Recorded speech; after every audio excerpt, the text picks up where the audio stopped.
Welcome back to the Kieran Cullen Football Channel. Don't forget to hit subscribe and become a CCFC supporter. Today, we're going to be rating footballers' haircuts. I've collated a list of some of the worst and best, well, pretty much just the worst footballer haircuts of all time. What is that? A massive red line with a little flick at the end. Now, you might be thinking, Kieran, what is the significance of that? It's a J. It's a big letter J for Joe. Oh my God. What a terrible idea. How is this the first? How did they not bring this up on BT Sport every time he's on? Oh, do you remember this image of you in real life, Joe? I'm going to give it, it's a 0.01. That's a hell of a score to start off with, but the game's a game. And that is a horrendous loss. Next up is the famous image of Mr. Chris Waddle. Now, the mullets are back, but it feels like they're back in a much more conservative way. This is extreme. This is two haircuts in one. I feel like a mullet at the moment is like actually quite like, you know, imagine if I had it here now. It'll be down to like here, and it's more like a extended Mohican than like a full-on mullet. This is a mullet combined with, quite frankly, a unibrow, and that's just a whole lot of hair to try and get your head around. It looks like a normal trim, and then someone's just put on some extensions at the back. I actually think I'd rather that than the Joe Cole one, to be honest. So I'm going to give this a 2 out of 10. Next up is quite clearly the most iconic football haircut of all time. It's Ronaldo, or, you know, as I know him affectionately, I'm Alex. Yes! It was a renegade move at the time, and I appreciate that. And I'd like to see it come back. You know, come back into fashion. I'd like to see someone do it again. Did Richarlison do it? Oh, he did. He did do it. This haircut is a 10 out of 10. Beautiful. I love it. Cesc Fabregas. Look at this. Another mullet. And first off, has a Spaniard ever had a good trim? The answer to that is no.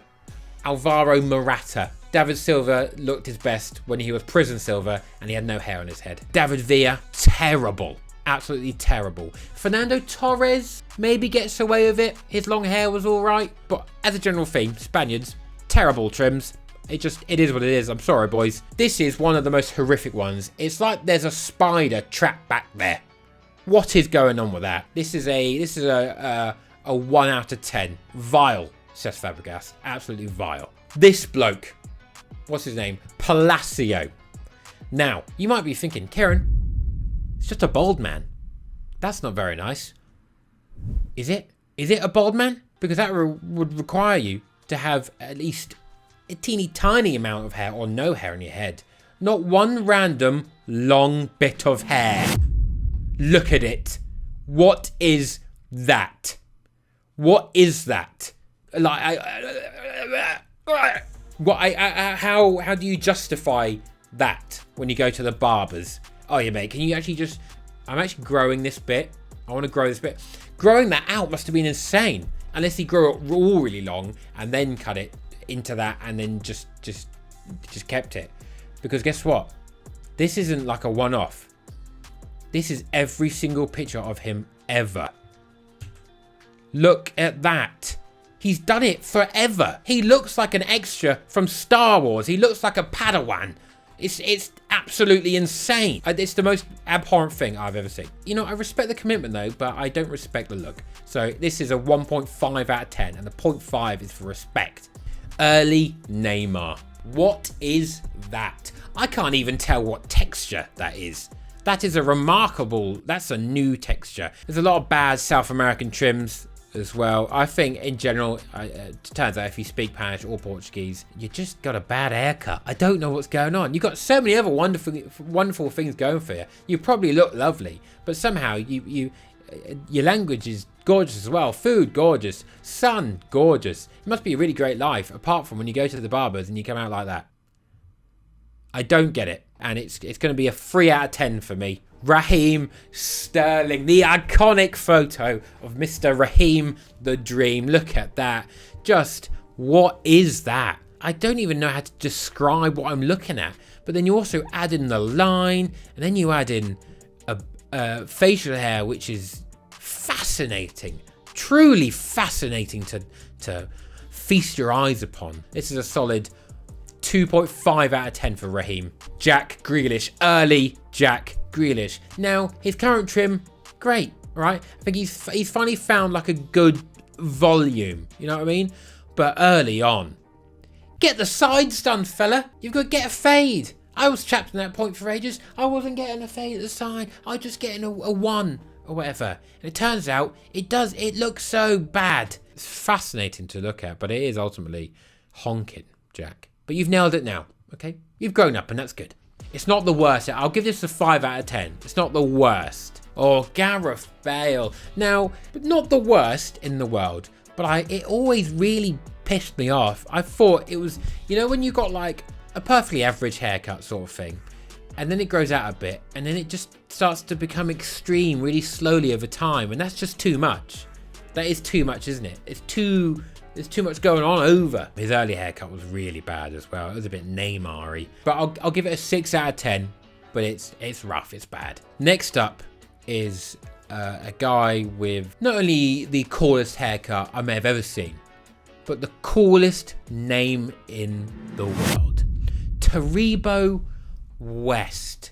Look at that. Phenomenal. It helps that green is my favourite colour, but that is sick. This is a 10 out of 10. It goes with the kit, the Nigeria kit, and it's just a nice lime green. He should be an extra in the Matrix, in like some sort of weird S&M club. It's phenomenal, and obviously a clear 10 out of 10. Taribo West. How fucking cool is that? Well, this is abhorrent. This is Andy Carroll, and quite frankly, I'm not going to skirt over it. Cultural appropriation, isn't it really, Andy? Look at that. What is going on? I'm getting vibes of the episode of Friends where Monica goes on holiday and gets her hair braided. Andy Carroll before seeing Black Panther, Andy Carroll after seeing Black Panther. Oh God, this bloke, what was it, Milik? Insane. The weird thing about this haircut is that a little bit frightening, and he should definitely be in like Rammstein or some sort of Eastern European metal band. But he has had it forever, and it works for his head and his look. It does work, but when you're like he must be like nearly 40 now. Can you do that? Can you still crack about with your hair looking like that? Some people say, you know, you're only as old as you feel. But then sometimes I'm like, well, maybe get a normal trim at this point, mate. It's a bit weird. Or just shave or go bald or something. You know, when he hangs up his boots, I reckon he'll get like a lip piercing and it'll look really cool, mate. And you can take up the drums. He could also be in the Matrix as well. I'll give him an 8 out of 10 for commitment. It's not a bad look, it's just an odd look. Who's next? Gervinho. Well, this poor bloke, I don't want to pile on. You know, he's had his time out of the limelight now, and it's good because when he was in the limelight, he was blocking out all the light with his fucking massive forehead, mate. The size of it is truly incredible. But what is also incredible, where it starts. It looks like it starts directly in the center of his head, and it all comes out of that point. That's what looks like is happening to the top of his head. I'm not going to give, I think it's a 10 out of 10, Gervinho, and I'm really sorry. I hope you're doing well. You were great on FIFA at one point. Who's next? Oh, it is Mr. Haircut himself. Paul Pogba. Now, he has had many haircuts, and I decided on this one because it's an emoji dabbing, and it says dab in the side of his head. Apart from that, it's a pretty cool haircut. All right. When he was at Juve, it was like, oh, all these haircuts are cool. Then he went to United, and it was like, this guy's useless and a prick. But this is during his cool era. This is probably the least coolest haircut in reflection anyone could possibly have. It is so bad. It must be the worst aging haircut ever. So I'm gonna have to give it it's gonna be a 3 out of 10. Stinks, mate. We move on to our final haircut, and it's a quick one, and it's less of a haircut and more of an unfortunate aging situation. Our final haircut is Mr. Penis Head. Poor bloke. I didn't even search up his name, but He is balded in such a way that he has a cock on the top of his head. Does he know it's there? I don't know. I don't think I've ever seen the top of my head, because when I go like this, I can't see it. Unless he makes YouTube videos, then he could probably watch it back. And he has probably seen this picture 1,000 times. So if he still has this trim, Mr. Genoa man, then I just go bald. Just go bald, or pop turkey and get it sorted out. Pop down Belgravia and get it done. Because this is the first person I've seen who could be called a dickhead, and it would be factually true. I've been your boy Kieran. Don't forget to become a supporter of CCFC. Use the affiliate links in the description down below. Grab yourself some stuff from Kitbag, get some money off, and support your boy in the process. They've always got deals going on, deals upon deals. I will see you in the next one. Bye.